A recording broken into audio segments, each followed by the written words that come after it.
going on, everyone? Mitch with SC Weather. Hope y'all been having a great weekend. We're going to break down some things, and we're really going to talk about and focus on that last week of this month. So we're at the 17th right now. Is that right? Yes, it is. So about the 7 to 10 day range, we're really going to start talking about that last week of January, because I think somewhere in the eastern U.S., the eastern coast, is really going to see something, whether that's the southeast, the mid-Atlantic, the northeast, or a storm that just affects everyone. And we're obviously talking more so in wintry weather. I think there's going to be a storm or two that's definitely going to be worth talking about and potentially major. So we're going to break that down, what I think and what we know now. If you guys haven't subscribed, it's just a great way to support me. Turn on notifications. If you want to stay up to date, I make videos almost daily, especially if there's a lot of things to talk about, which we may start to have a lot to talk about here in the next few days. So I'm very active on Twitter. Twitter link here, Facebook there. Twitter, I'm very, very active on there. So definitely give me a follow, subscribe if you haven't. It's, like I said, it's much appreciated. So we're going to get rolling with this. And this is the National Weather Service, and this is them talking about, I'm going to talk about the 8 to 14 day range, because that is the last week of January, the 24th through the 30th. And, it's backing up what some of the models are thinking. There's a 50% chance of below average temperatures for a good chunk of the eastern U.S. And not just the eastern U.S., but a lot of the country, a huge percentage of the country. Now, I've said this before, but the last week of January is climate-wise, which is, in a nutshell, weather's history. So normally, on average, this is when some of the coldest air of the winter can be. Lately, the last few years, that has not been the case, but climate says usually mid to late January is the core of winter, the coldest part of winter. And so we're going to have cold, below average temperatures for the coldest part of winter, potentially. Well, it's really looking like it for the eastern U.S. and really most of the country. Another good thing about this is you combine that with a chance of above average precipitation for the same time period. So what happens when you get above average precipitation and below average temperatures? Well, in some areas that means winter weather, even in areas in the southeast and mid-south and deep south. Average temperatures to mid to late January. High temperatures can be in the upper 40s to the mid 50s, depending on where you are in the southeast. But in the mid-Atlantic to northeast, it could be in the 40s to 30s, and obviously low time temperatures is a little bit as much colder. So when you're in the mid-Atlantic, places like Washington, D.C., when I think about the mid-Atlantic, Virginia, upper areas of North Carolina, West Virginia, you start to say, hey, this might be a time frame for winter weather for you guys. And I know Washington, D.C. and areas around that area is in a terrible snow drought right now. So maybe we can reel one in. So we're going to talk about the European, which is hot off the press. This one just came out, and it's actually a little interesting. So if you don't know where we are, we're at Tuesday, so we're starting at next week, it's this week now. So we're getting through. It's going to be a pretty dry week, which is nice. It's actually been pretty dry for the last few days here in the southeast. But check out this system. This system has consistently been showing up on the models for a while now. The thing is it looks like it's going to bring a few days of rain here in the southeast, but it's going to be kind of suppressed, and it won't be able to inch forward. If it could be a nice overrunning event for areas of the upper southeast and the mid-Atlantic, but it never does. Instead, it just kind of delivers some rain for areas of Mississippi, Alabama, Georgia, South Carolina, and I don't even know if it's going to make it to North Carolina, maybe parts of it. You get a reinforcing cold blast of cold air behind it. It's interesting as we get into next weekend. So we get into next weekend into the next week, so the last week of January. What happens is you start to get more of a ridging kind of building in the Midwest. You get a little bit of a trough dig over here in the east. It is plenty cold enough for winter weather almost in the entire Northeast and a lot of the Mid-Atlantic. So you get a big time system moving through here. This is around the 25th of January. So technically not this week, but the next week. Check it out. It starts off as mainly snow for the entire state of Virginia, West Virginia, Ohio Valley, and even snow breaking out in North Carolina, in upper areas in North Carolina. That moves through. This turns into a pretty significant winter storm for Washington, D.C. This is 198 hours out. It's going to fluctuate still, but there's been a storm signal in this time frame, and now there looks like there's two. That moves through. That's a pretty significant winter storm for the Mid-Atlantic. You get another one that comes through, and there's more cold air in place. So if you look right here, that's even more snow breaking out in North Carolina, and more cold air in place, and that's what you need. The storm system is not quite as north, and with more cold air in place, you got cold air damming working in, and that's a widespread winter storm for North Carolina. But guess what? It's 228 hours out.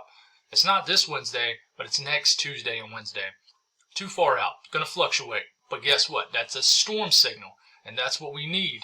We need some kind of storm signal, and what's supposed to be below average temperatures according to the National Weather Service. So in the climate center. So we get storm systems and what is supposed to be below average temperatures, and you put them together, we're working with something.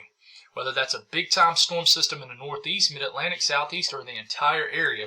But check it out. This storm lasts an entire day. It works in, and it just delivers a whole 24 hours of wintry precipitation. And it looks like as the storm system's moving in, it's a little unrealistic.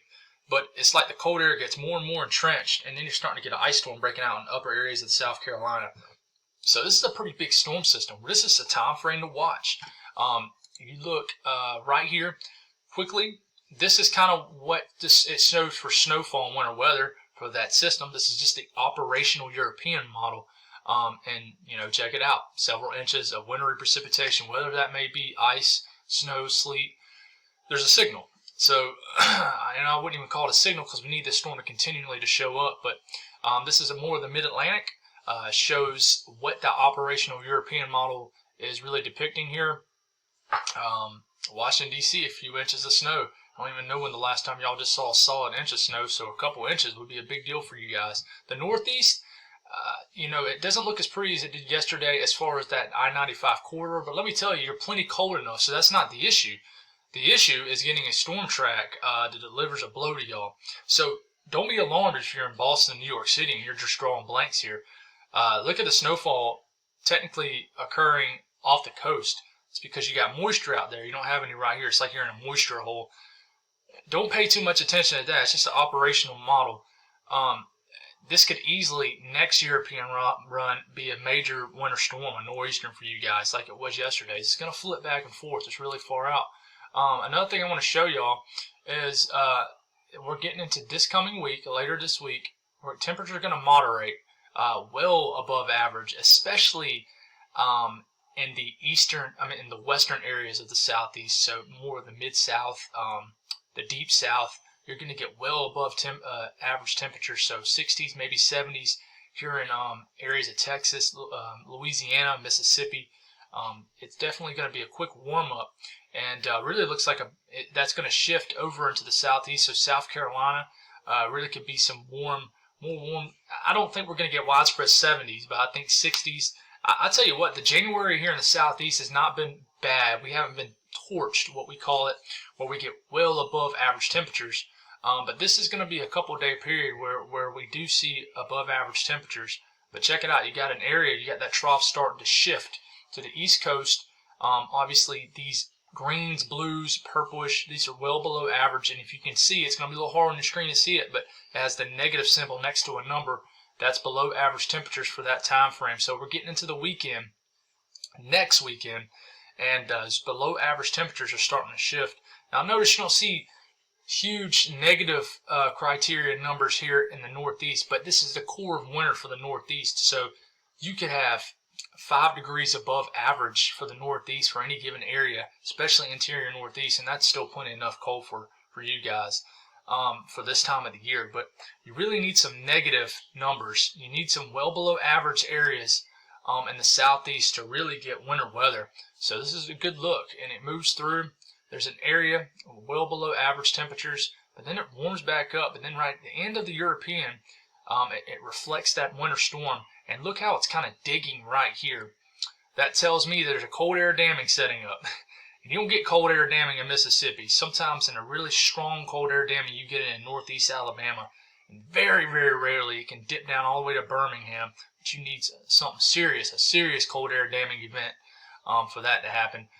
But you know, this is right here symbolizes some kind of Miller B, some kind of wedge cold air damming event for the last week of of January. So strong signal. So let's look at the GFS, because the GFS is doing what the GFS loves to do. It keeps backing up the cold air. It just loves doing this. You know, we all get fooled by it in the weather community. We want it to happen so bad, but it just likes to just psych us all out here. I don't know why this model is taking its sweet time to get really going here. So this is the GFS. Finally, looks like I might have gotten to work here. We're rolling through here. We're going to start off by this today. So we're going to start flipping through panels here. It's, you know, like I mentioned, it's much different than the Euro. It delays a cold air blast. It still shows this storm system right into here. So it shows a storm system developing. It stays south. It actually has a little bit more north on the GFS than the European model. So it actually has maybe a little bit of winter precipitation in Nashville. We definitely have to watch out for that area. But as it moves through, that gets on out the way, and then the time frame that we're watching, the last week of January, starts to move through. It is much warmer. You have a massive low pressure cutting well northwest of the southeast. So no winter weather, absolutely, for this storm. But check it out. This turns to a big storm for areas of the northeast, but you got low pressure way the heck up here. That's not going to cut it for a nor'easter. Nor'easter ain't going to get that way up in here in Canada. But you get basically a shifting low pressure over here, and what happens here is you get a big time snowstorm for areas of the northeast, and Boston and New York City is very close, and then it shifts off. So there's a storm signal there, but it's definitely much different than the European model. Next, you get another storm system. Here it comes. But look how south it is. You got a low pressure way down here. The European had this other storm system somewhere totally different. But you have this here. But where's the cold air? The cold air is delayed. This is actually a decent storm track. But if you had cold air in place, maybe you would have something, but you just don't have nothing here. So it basically gets off the coast. It's too south to be a nor'eastern here for the northeast. But it could easily trend north. This could easily be y'all's storm. So the point is there is two storm signals for the northeast, for the east coast, and we're going to have some kind of cold air working already in place or trying to assert itself. So, you know, when we move forward, and then all of a sudden the GFS shows some massive ridge building at the end of January. But guess what? GFS doing what it loves to do. Now it has almost looking like a severe weather threat 330 hours out, where 2 runs ago it probably had Arctic air. It's just the GFS. It don't know what it wants to do. But then it gets some big-time Arctic air mass at the end of the run, but it's the end of the GFS. Who cares about that, honestly? But this is the snowfall accumulation off the operational GFS. It's not that impressive. It's nice for areas in the interior northeast, but they always get snow this time of year, so it's not that big of a deal. Mountains still look good. West Virginia looks good, but nothing crazy. One thing I do want to mention, and this is the GFS ensembles, they've actually got a little bit better, especially for areas in the upper southeast, if that makes sense, in the mid-Atlantic. The operational run does not support the GFS ensembles here at all. There actually shows a legitimate threat in the Triad of North Carolina, all the way up into Washington, D.C., and even the I-95 corridor. Nothing crazy, but this is super far out. This goes to 330 hours out. But this is a nice little dip. This is reflecting a CAD event for the end of the month, and this goes out to basically the last day of January, so through the rest of the month. There's a signal right here for some kind of CAD going on, and which means basically maybe possibly a winter storm somewhere in the upper southeast, mid-Atlantic, something. There's a better signal there for sure. So there's definitely something is going to occur the last week of January. 1 or 2 storms with enough cold air in place that maybe somewhere gets winter weather that doesn't normally see it, or either a big storm for maybe the Northeast or the Mid-Atlantic.